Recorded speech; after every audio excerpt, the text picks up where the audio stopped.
Income calculate करने के, national income calculate करने के, डोमेस्टिक इनकम कैलकुलेट करने के 3 डिफरेंट मेथड्स होते हैं। एक इनकम मेथड, एक एक्सपेंडिचर मेथड और एक वैल्यू एडेड मेथड। अभी हमने क्या करा है, सिर्फ और सिर्फ इनकम मेथड। इनकम मेथड क्या है, सम ऑफ फैक्टर इनकम्स। नेक्स्ट है एक्सपेंडिचर मेथड। एक्सपेंडिचर मेथड कहता है सबके खर्चे ऐड कर दो। फैक्टर इनकम मेथड क्या कहता था, सबकी फैक्टर इनकम ऐड कर दो। एक्सपेंडिचर मेथड कहता है कि सबके खर्चे ऐड कर दो। सबके किन के? टू सेक्टर इकोनॉमी के पॉइंट ऑफ व्यू से नेशनल इनकम कैलकुलेट हो रहा है, 3 सेक्टर के हिसाब से हो रहा है, या 4 सेक्टर के हिसाब से हो रहा है? मान्या 4? श्योर? 100%? 110%? भाई क्या कॉन्फिडेंस! कॉन्फिडेंस के 100 मार्क्स, सब्जेक्ट के 0।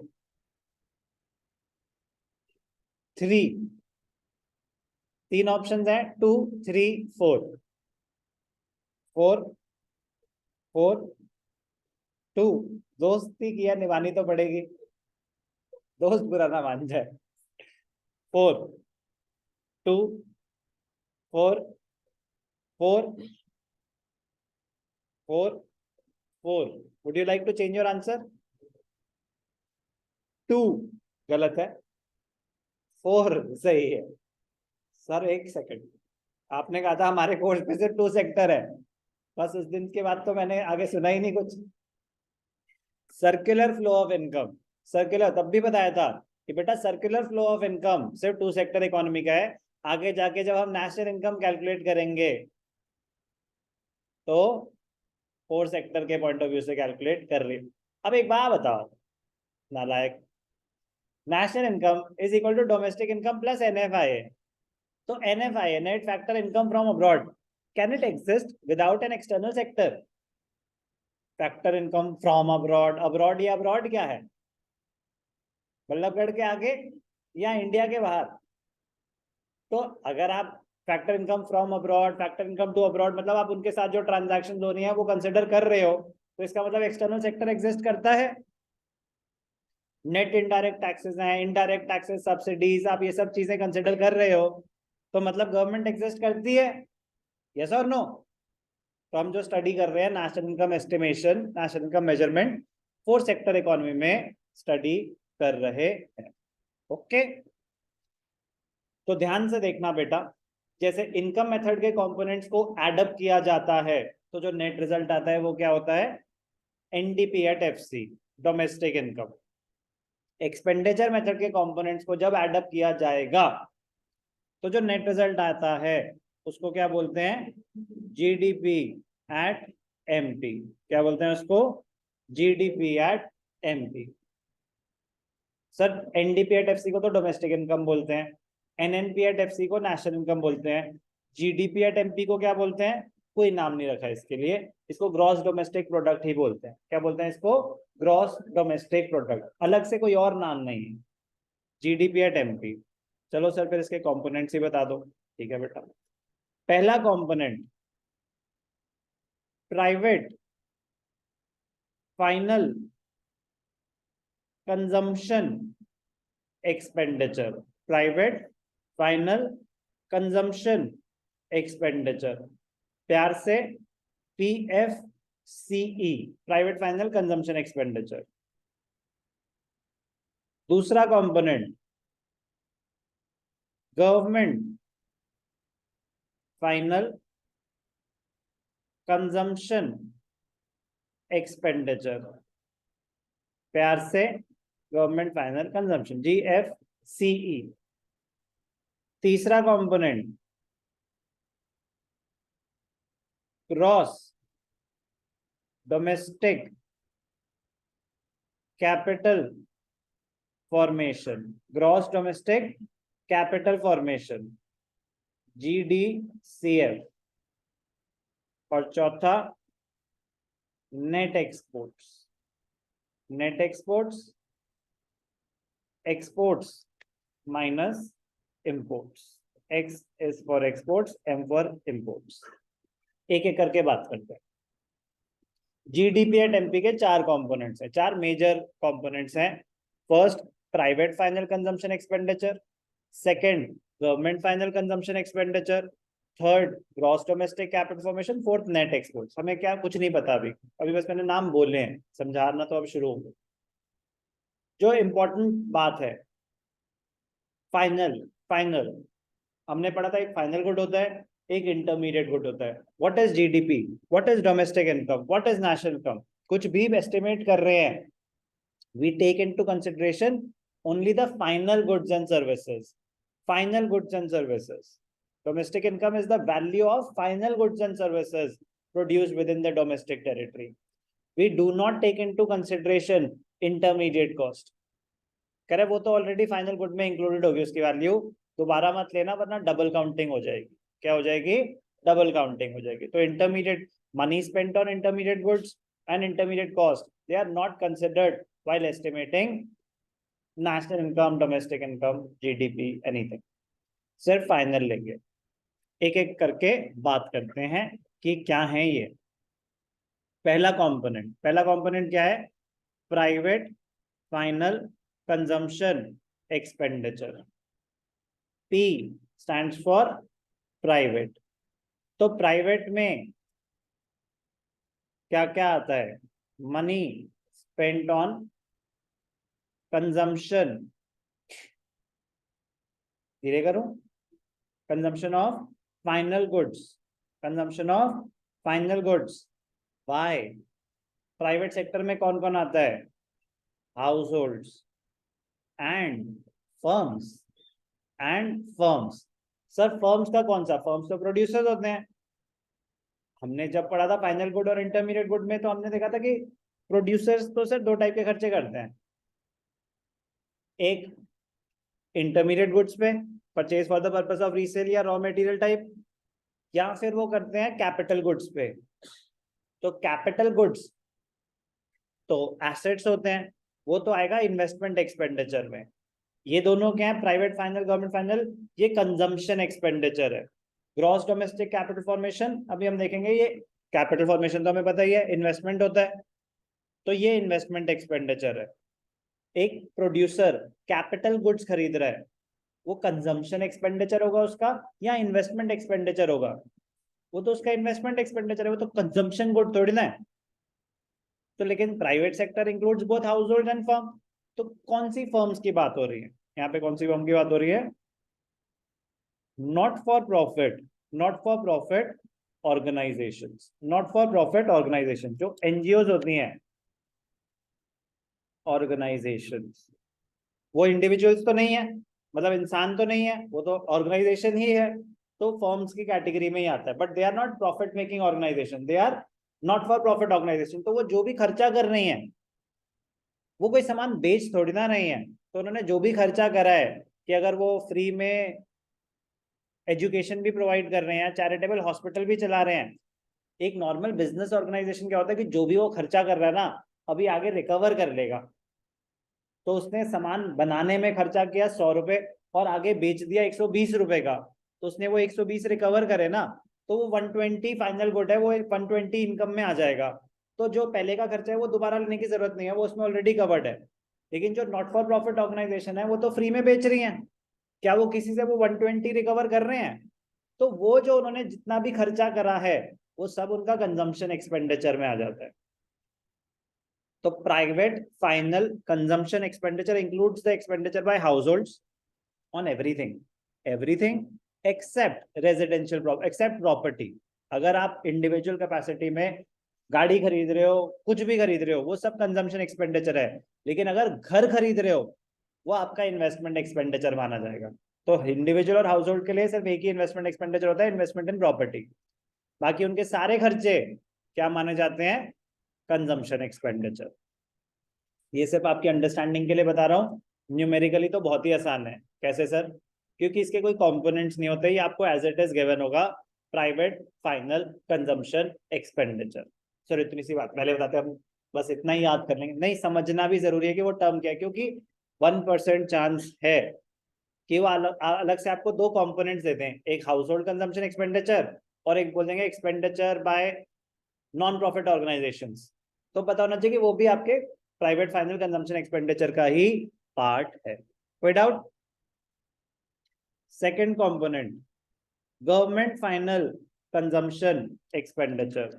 Government final consumption expenditure, private final consumption expenditure, government final consumption expenditure, expenditure by the government. अब गवर्नमेंट तो वेलफेयर के लिए ऑपरेट कर रही है, गवर्नमेंट तो वेलफेयर के लिए ऑपरेट कर रही है, तो expenditure on defence, administration, economy चलाने का खर्चा, इकोनॉमी चलाने का खर्चा गवर्नमेंट फाइनल कंजम्पशन एक्सपेंडिचर। अगर वो किसी एसेट पे खर्चा कर रहे हैं, सर एसेट क्या होते हैं? गवर्नमेंट हाईवेज बना रही है, इंफ्रास्ट्रक्चर डेवलपमेंट हो रही है, रोड्स बना रही हैं, कोई चीज बन रही है, तो वो होता है capital formation, investment expenditure. Maintenance, administration, police station, defence, कुछ भी इकोनॉमी चलाने का खर्चा हो रहा है ना, जिससे कोई एसेट क्रिएट नहीं हो रहा, वो गवर्नमेंट का कंजम्पशन एक्सपेंडिचर है। इसके कोई कंपोनेंट्स नहीं होते, ये as it is item given होगा, गवर्नमेंट फाइनल कंजम्पशन एक्सपेंडिचर। ये सर आइटम नहीं होते, आइटम नहीं होते मतलब जिसे कॉम्पनसेशन ऑफ एम्प्लॉइज के आइटम्स होते हैं, wages and salaries, employers contribution, income from property के कंपोनेंट्स होते हैं, आइटम्स होते हैं, रेंट, इंटरेस्ट, रॉयल्टी। तो वैसे ही बता रहा हूँ कि प्राइवेट फाइनल कंजम्पशन एक्सपेंडिचर के 99.99% सिनेरियोज में कोई आइटम्स नहीं होते, एज इट इज गिवन होता है। 0.01% चांस है कि आपको दो दे रखे हो, हाउस होल्ड और नॉट फॉर प्रॉफिट, वो दोनों ही प्राइवेट फाइनल कंजम्पशन एक्सपेंडिचर के हैं। Government final 100% as it is given होगा, इसके कोई कंपोनेंट्स नहीं होते, कोई सब आइटम्स नहीं है, ये अपने आप में एक आइटम है।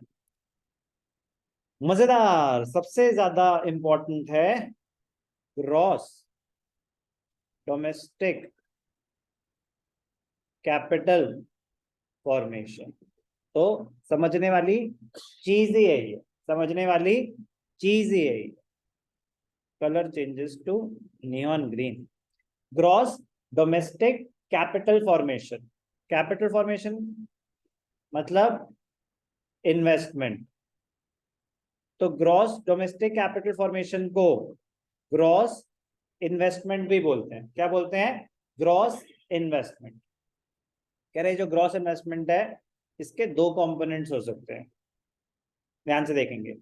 एक होता है ग्रॉस फिक्स्ड कैपिटल फॉर्मेशन, एक होता है ग्रॉस फिक्स्ड कैपिटल फॉर्मेशन, और एक होता है चेंज इन इन्वेंट्री। एक होता है ग्रॉस फिक्स्ड कैपिटल फॉर्मेशन और एक होता है चेंज इन इन्वेंट्री। ध्यान से देखना, ग्रॉस फिक्स्ड कैपिटल फॉर्मेशन, इसको प्यार से क्या बोलते हैं? इसको बोलते हैं ग्रॉस फिक्स्ड इन्वेस्टमेंट। क्या बोलते हैं इसको?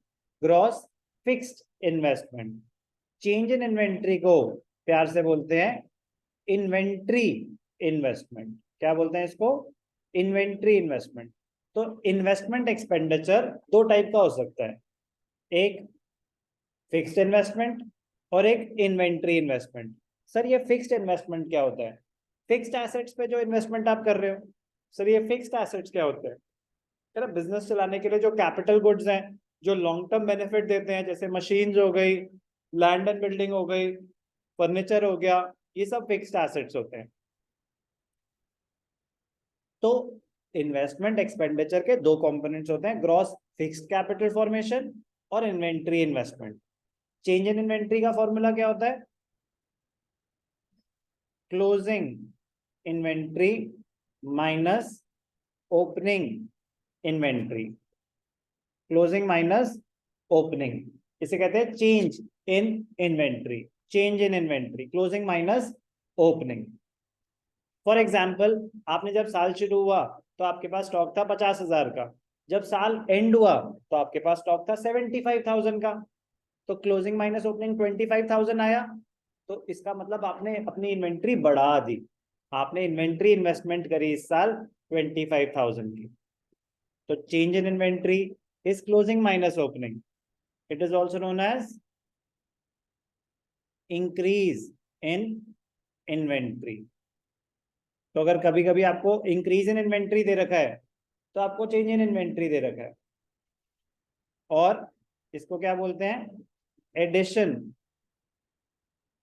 To inventory. क्या बोलते हैं इसको? Addition to inventory. तो change in inventory, addition to inventory, increase in inventory एक ही बात है सर। कोई डाउट? ये ग्रॉस फिक्स्ड कैपिटल फॉर्मेशन क्या होता है? ये होता है ग्रॉस फिक्स्ड इन्वेस्टमेंट। सर वो क्या होता है? Investment in fixed assets. किसने करी है ये इन्वेस्टमेंट? ध्यान से देखेंगे। पहला, investment in property. Investment in property bye house holds. तो 3 कैटेगरीज हैं जो यहाँ पे इन्वेस्टमेंट कर सकते हैं: हाउस होल्ड्स, फर्म्स और गवर्नमेंट। तो investment in property bye house holds, business fixed investment, business fixed investment, fixed assets purchase by the business.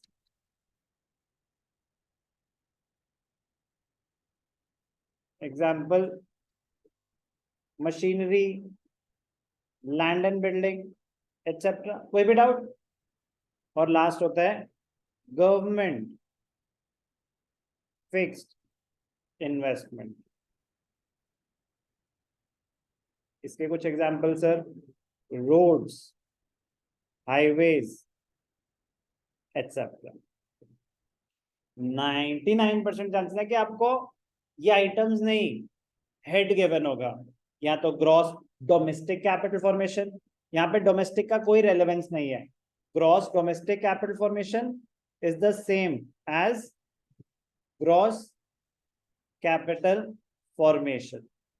Gross domestic capital formation हो या ग्रॉस डोमेस्टिक कैपिटल फॉर्मेशन हो या gross capital formation हो, वो एक ही बात है। यहाँ डोमेस्टिक का कोई रेलेवेंस नहीं है, दोनों ग्रॉस इन्वेस्टमेंट ही है।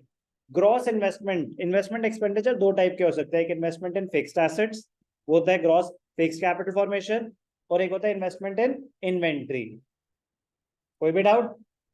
इन्वेस्टमेंट इन फिक्स्ड एसेट्स के सब कैटेगरीज होती हैं: investment in property bye individuals, business fixed investment, government fixed investment. मैं बोल रहा हूँ 99% सिनेरियोज में ये कंपोनेंट्स नहीं होते, यहीं तक काम हो जाता है। बट 1% हो सकते हैं ना, तो वो साथ ही कवर करना बेटर रहता है। तो ये है थर्ड कंपोनेंट। लास्ट कंपोनेंट क्या था? Net exports. तो हो सकता है कि आपको नेट एक्सपोर्ट्स ही डायरेक्टली गिवन हो, वरना ज्यादा से ज्यादा क्या हो सकता है कि आपको एक्सपोर्ट्स और इंपोर्ट्स दे रखे हो। तो exports minus imports, exports minus imports होते हैं नेट एक्सपोर्ट्स। 4 कंपोनेंट्स हैं, चारों को एडअप किया तो क्या आया? GDP at MP. क्या आया? GDP at MP. But sir हमें तो चाहिए नेशनल इनकम, हमें तो चाहिए नेशनल इनकम। तो एनएनपी एट एफसी क्या होता है? एनएनपी एट एफसी होता है जीडीपी एमपी पे पहुंच गए, ग्रॉस नेट पे जाना है माइनस डेप्रिसिएशन, डोमेस्टिक से नेशनल पे जाना है प्लस एनएफआईए, मार्केट प्राइस से फैक्टर कॉस्ट माइनस एनआईटी। तो ये सब तो प्लीज यार, ये सब आपके टिप्स पे होना चाहिए अब तक। कन्वर्जन्स, ये है expenditure method of estimating national income.